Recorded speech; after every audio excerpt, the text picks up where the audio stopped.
la troisième capsule de 3D, 4D, 5D, Common Law. Où est-ce que vous pouvez reprendre votre souveraineté un pas à la fois?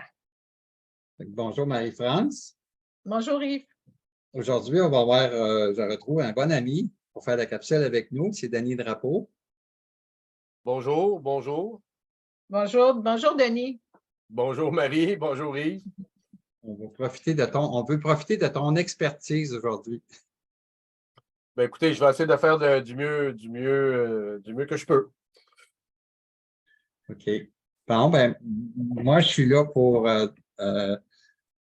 mettre en valeur, dans le fond, ce que j'ai dit dans la première capsule, mettre en valeur un extraordinaire travail qui a été fait par Marie-France. Puis, quelque part, on va profiter de ton expertise, Denis, dans ce qu'on va jaser, dans ce qui vient, là. Où on était rendu dans la dernière capsule, d'abord, c'est en anglais, puis je vais lire, puis peut-être poser des questions en français, mais le texte est en anglais, puis mon anglais, il n'est peut-être pas ce qu'il y a de meilleur, fait que je vais donner mon mieux. Fait qu'on était rendu à, c'est écrit All rights, privileges, honors thereto reserved under UCC 308 without prejudice. Est-ce que, Marie-France, est-ce que tu peux, Marie-France et Denis, vous pouvez dire, ça veut dire quoi UCC 1308? Oui. Ben, UCC, ça fait référence à United Commercial Code, qui est établi aux États-Unis, à Washington, D.C. Là, c'est là qu'on a repris notre souveraineté en remplissant certains documents très précis sous le United Commercial Code à Washington, D.C. Ça n'a pas été une sinécure, cette étape-là. Maintenant, étant donné la pandémie, tous les bureaux étaient fermés, tout ça, là, ça a été spécifique. Mais c'est là qu'on a pu réenregistrer nos propriétés en annexe avec les formulaires précis. Puis c'est pour ça qu'on fait référence au document qu'on a reçu, là, le document 2021071870. Ça, c'est le document qui a été enregistré aux États-Unis sous le 1308. Le 1308, c'est comme une clause qui permet à la femme et à l'homme de la Terre de pouvoir dire qu'ils sont justement vivants, de chair, de sang, et qui sont aptes à gérer leurs propres affaires commerciales, etc., administratives, etc. Et c'est une clause qui fait toujours partie, qui doit faire toujours partie d'un contrat commercial dans leur juridiction maritime, parce que tout le United Commercial Code, ça régit toutes les mers sur la Terre. Alors, c'est un système maritime qui est commun partout. Nous, quand on enregistre sous cette clause-là, c'est qu'on prouve on dit « Youhou, on est de chair, de sang et d'os, on est une âme vivante et on a ces propriétés-là, s'il vous plaît, ne pas y toucher. » OK, c'est clair et net. Juste pour reprendre, Marie, c'est pas pour te reprendre, mais UCC, c'est Uniform. Uniform. Oui, qu'est-ce que j'ai dit? Unified? Oui, c'est Uniform Commercial Code. Oui, c'est ça. Merci. Tu as dit United, mais c'est Uniform Commercial Code, oui, qui est fait sous la loi maritime. Tout est sur la. C'est pour ça qu'on parle de droit puis qu'on parle de privilèges au début, là, all rights, privileges, honors. Et quand on parle des privilèges, les privilèges, c'est qu'est-ce qui appartient au non légal. Ça n'a rien à voir avec les hommes et les femmes. Nous, ce qu'on détient, c'est des droits. Et le UCC 101,308 nous permet de conserver tous ces droits-là sans préjudice. Without prejudice. Ça, c'est important aussi. C'est ça. Oui. Voilà, c'était mon petit 2 cents. C'est ça. On dit qu'on existe en tant qu'âme vivante. Dans cette entreprise commerciale-là qui chapeaute toutes les autres, parce que le UCC, le Uniform Commercial Code, il chapeaute toutes les autres corporations commerciales aux États-Unis et partout à l'international. C'est ça qu'il faut comprendre, c'est en haut de la grande structure, là. C'est pour ça qu'on va jusque-là. Puis c'est ça, c'est géré, administré par Washington, D.C. Et c'est pour ça que j'ai reposé la question, parce que on a déjà parlé dans la première capsule ou la deuxième de UCC 1 308, mais je pense que c'est primordial de bien comprendre la signification de ça puis de bien l'utiliser. Est-ce que je peux faire une autre petite parenthèse si les gens veulent aller jusque-là? Ben oui. C'est que pour reprendre cette partie de notre souveraineté-là, qui est fort importante, à mon sens, à moi, c'est pour ça qu'on est allé là, il faut être une entreprise commerciale.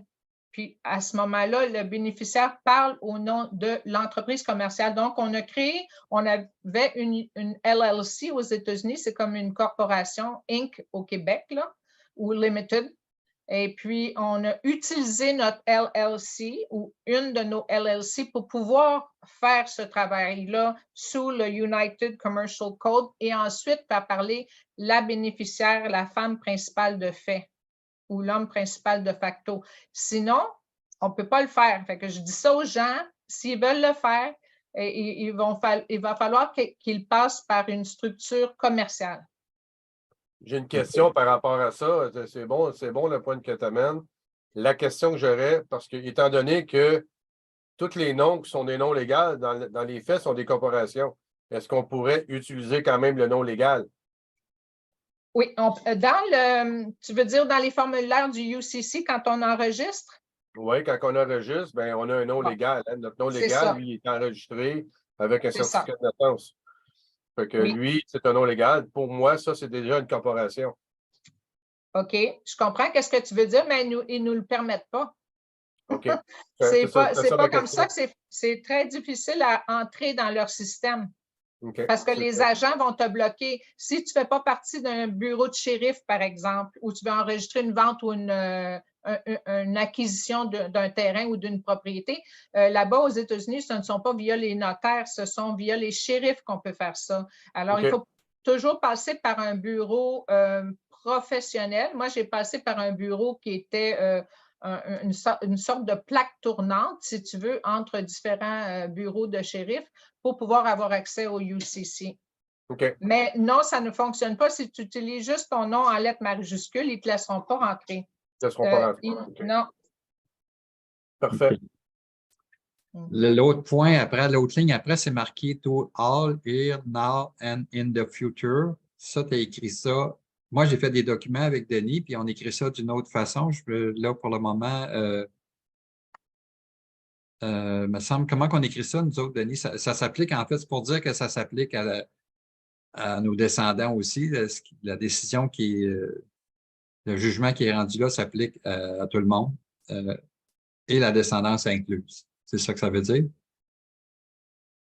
Oui. Ben, c'est à tous qui vont recevoir ce document-là aujourd'hui et dans le futur. Donc, c'est ce que je sous-entends par ici.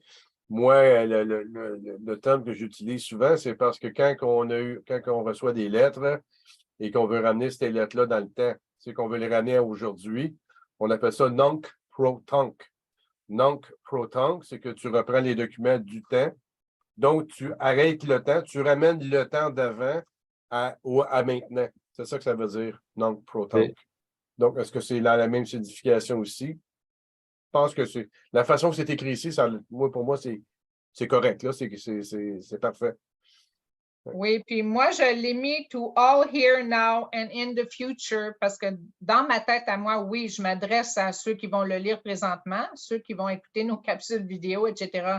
Mais c'est aussi pour nos héritiers légaux parce que si demain matin, je passe l'autre côté du voile, mes héritiers, mes enfants, mes petits-enfants vont y avoir accès à ce document-là comme si c'était moi qui l'avais dans les mains. Alors, leur descendance est assurée au niveau de la souveraineté. Surtout si on les a mis au UCC, là, on peut enregistrer nos propriétés. Puis, nos enfants sont considérés des propriétés, nos propriétés commerciales, résidentielles sont considérées comme des propriétés. Alors, tout ça, ça peut être facilement retraçable pour nos héritiers. C'est pour ça que je le mets comme ça. C'est bon. OK. Dans la phrase suivante, je ne la lirai pas au complet. Je veux juste m'arrêter sur le début de la phrase et revenir sur un point qu'on a déjà mentionné. C'est marqué by the grace of God, the appellant. Puis là, the living soul Marie-France Lamoureux. Je reviens sur le point, moi, by the grace of God, c'est juste parce que quand on mentionne Dieu dans nos documents, on est dans une juridiction supérieure. C'est bien pour ça que tu fais cette référence-là. Oui, tu as raison de le mentionner, Yves. Quand on mentionne Dieu, on est dans la juridiction de l'air, de l'éther, qui est la juridiction supérieure à la juridiction maritime et qui englobe aussi la juridiction terrestre. Puis, comme on fait souvent référence à Dieu dans nos affidavits de vérité qui sont toujours joints à un document comme un avis conditionnel, on mentionne que là, au paragraphe 4 de mon affidavit, j'en parle toujours, je dis toujours que la mandataire bénéficiaire est la femme principale de fait, donc moi, la femme de chair et de sang, reconnais l'autorité suprême de Dieu telle que mentionnée dans le préambule de la Charte canadienne des droits et libertés. Je sais qu'elle fait référence à la personne, je ne parle pas de ça aujourd'hui, mais c'est quand même un document qui chapeaute bien d'autres documents dans le système maritime. Attendu que le Canada est fondé sur des principes qui reconnaissent la suprématie de Dieu et la primauté du droit. Alors, c'est à ça qu'on fait référence parce qu'on est dans ce pays-ci. OK. Je vais descendre le document. Là, ton document, ce que j'ai vu, il était écrit dans une forme juridique qui se rapproche de la forme juridique utilisée dans le droit maritime, dans la loi maritime. Fait que tu présentes des faits, puis whereas, c'est considérant en français. Fait que c'est tous les considérants, c'est des faits que tu présentes point par point. C'est comme ça que c'est bâti. Oui, oui. Bien Whereas, puis là, on commence, considérant que blablabla, bla, bla, bla, numéro 2, numéro 3, etc. Là, on commence comme ça un document, comme un avocat commencerait une requête ou une procédure, une poursuite ou quoi que ce soit. Puis ça va en général par ordre chronologique. Puis chaque bloc correspond à une idée. Et ils sont numérotés 1, 2, 3, 4, 5. Comme ça, chaque idée est numérotée. Ça, c'est leur façon dans le système maritime, dans les bureaux d'avocats. Pour cette capsule-là, mettons qu'il nous resterait 5 minutes, j'aimerais ça qu'on parle du point 1 et 2.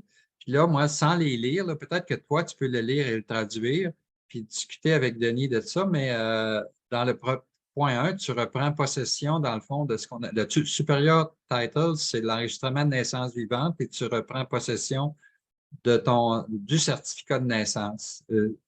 C'est bien ça, si je comprends bien.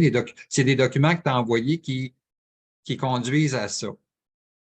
Il faut faire attention. Le certificat de naissance, c'est au point 2. C'est la deuxième étape. La première étape, c'est vraiment un document qui arrive avant le certificat de naissance, avant l'émission de l'acte de naissance. Ça, au Québec, ça s'appelle un enregistrement de naissance vivante. C'est le petit document qui est grand, il est tout petit, il est plus petit qu'un 8,5 onces, qu'une feuille régulière comme un certificat de naissance.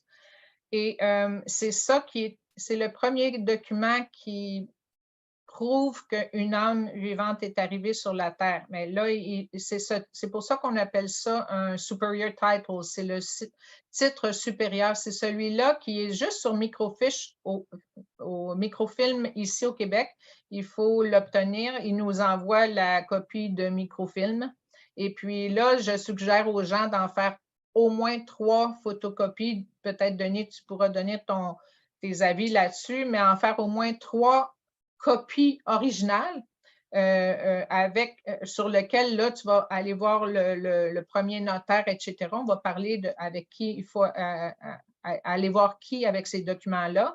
Moi, j'ai utilisé ce document-là, l'enregistrement de naissance, comme mon titre supérieur, évidemment, parce qu'il est le premier à être émis quand le petit bébé arrive at the doc, au docteur. Fait que, Denis, est-ce que tu as quelque chose à dire là-dessus? Oui, bien, l'enregistrement de naissance vivante, comme qu'il dit, oui, c'est le premier document. Lui, il vient du ministère des M3S, donc des services sociaux. Ça n'a rien à voir avec le ministère de l'État civil. C'est complètement différent. C'est ça ce qui prouve, hors de tout doute, qu'il y a un événement, parce que dans le fond, ce qu'il enregistre, c'est un événement. C'est l'événement de la naissance. OK? Et puis ça, c'est que tu as enregistré. Et puis, oui, c'est le premier document. Oui, moi, j'ai fait une vingtaine de copies, Marie-France. Ah, OK. Ouais, moi, j'ai fait une vingtaine de copies que j'ai fait notarier.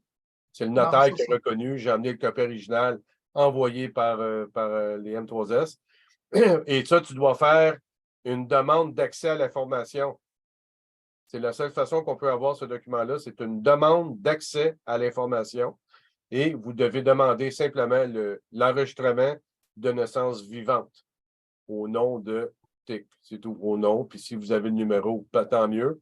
Mais la plupart du temps, vous n'avez pas le numéro parce que vous ne l'avez jamais eu. Donc, c'est ça. Voilà. Oui, puis là, tu peux être bloqué dans des dédales administratifs tout de suite au départ. Ça m'est arrivé.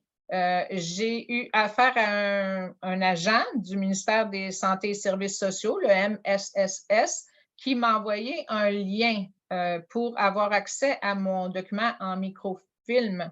Mais le lien ne fonctionnait pas, puis je n'avais pas le mot de passe comme il faut. Je ne sais pas, je pense qu'il y avait peut-être une erreur dans le mot de passe, puis le mot de passe ne fonctionne genre que 24 heures. Alors, il faut que tu le fasses rapidement, sinon le mot de passe change. Là, il faut que tu rappelles l'agent, il faut que tu le trouves, il faut que tu lui laisses un message, il faut qu'il te rappelle, il faut qu'il te renvoie un autre courriel avec un autre numéro de passe, parce que ça fonctionne toujours il y a toujours un mot de passe pour entrer dans le microfilm. OK. Puis après ça, il faut que tu te dépêches à l'imprimer. Puis comme Tony dit, au moins faites plusieurs copies, 5, 10, 20 si vous voulez, mais à chaque étape, il va vous en falloir ce document-là, des originaux. Puis l'original n'existe plus, il est sur microfilm, c'est ça l'original. Alors, c'est avec le premier saut du notaire ou le premier saut du commissaire à la sermentation que le document va devenir original. Ce qui est important quand il l'envoie, souvent, il y a une lettre attachée avec qui confirme que c'est une copie conforme. OK. Et puis, il y a une signature d'un agent aussi qui signe ça. Fait que moi, je garde toujours, je me sers même de ce document-là comme témoin. L'agent devient un témoin absolument sûr, hors de tout doute, de ce document-là. OK, parfait. C'est bon? Okay. C'est une bonne idée, oui. Dans le point 2, là, on parle du certificat de naissance qui donne naissance qui est un bon, en fait, là, puis qui est lié à l'enregistrement de naissance vivante. Ça fait que là, je ne le lirai pas non plus, juste pour que ça y aille un peu plus vite. Puis j'aimerais ça que tu m'expliques un peu c'est quoi, puis on va clore la capsule là-dessus après. Là. Oui. Ça, c'est un document, je pense que tout le monde connaît ça parce qu'on en a besoin dans nos systèmes d'éducation. On en a besoin souvent dès qu'on veut procéder à droite ou à gauche alors pour acheter une propriété, par exemple. Le certificat de naissance, c'est un document qu'on peut obtenir auprès du directeur de l'État civil de l'endroit où on est au Québec. Et en ce moment, c'est, je pense, toujours Hermel Grand Maison. Et moi, ici, dans le temps, c'était Jacques Saint-Laurent. Et ce document-là sert de P2. C'est la deuxième preuve qu'on va joindre avec notre petit paquet de documents pour aller chez le notaire la première fois. Est-ce que, moi, j'avais fait venir un acte de naissance. Le certificat, c'est comme si ça confirme, ça certifie que l'acte de naissance existe, mais est-ce que ça peut être l'acte de naissance aussi qu'on utilise? Oui, les deux sont l'acte de naissance, c'est un document qui est émis en même temps que le certificat. Il est juste un peu plus long, puis il y a juste un peu plus d'informations dessus, mais les deux sont, je dirais, au niveau de la loi, équivalents. OK. Je ne sais pas, Denis, qu'est-ce que tu en penses, mais moi, j'ai utilisé le certificat de naissance. J'en avais déjà. J'ai les deux. L'acte, dans le fond, c'est une copie de l'acte de naissance. C'est comme ça que ça s'appelle. Et puis, la copie de l'acte de naissance vient toujours un petit peu avant le certificat de naissance. Le certificat de naissance vient fermer le tout. Par contre, la copie de l'acte de naissance détient le même numéro en passant. Hein. C'est le même numéro et tout et tout. C'est là qui confirme le nom de l'enfant. Le nom de l'enfant. N'oubliez jamais ça. Le nom de l'enfant, ça veut dire que vous êtes un enfant jusqu'à votre mort. C'est ça que ça veut dire, ce document-là. Là. On est considéré comme des enfants dans le système jusqu'à notre mort. Et tant aussi longtemps que tu n'as pas repris ton droit d'homme, femme, mature, qu'on peut dire, d'une maturité, bien, tu vas être toujours considéré comme un enfant. Oui, puis si je peux ajouter au sens de la définition du Black Law Dictionary, ils disent que les certificats de naissance et les certificats de mariage sont des formes de titres appelés récépissés d'entrepôt, des choses qui doivent figurer sur un récépissé d'entrepôt selon le UCC, justement. C'est le lieu de l'entrepôt où sont stockées les marchandises. Les marchandises, ce sont nous, et c'est nous. Et le lieu de stockage des entrepôts, c'est le domicile. Une description des marchandises ou des colis qu'ils contiennent, donc dont le nom, le sexe, la date de naissance, etc. Tout ça, ça fait partie des informations qu'ils mettent sur les certificats de mariage, sur les certificats de naissance et sur lesquels ils peuvent avoir mainmise au lieu de l'entrepôt qui est à notre domicile. Donc, ils s'approprient notre bien physique par ces documents-là. Par ces documents-là, exactement. On devient du cargo. On devient des marchandises, oui, c'est ça. Bon, ben, je pense qu'on va clore cette capsule-là là-dessus.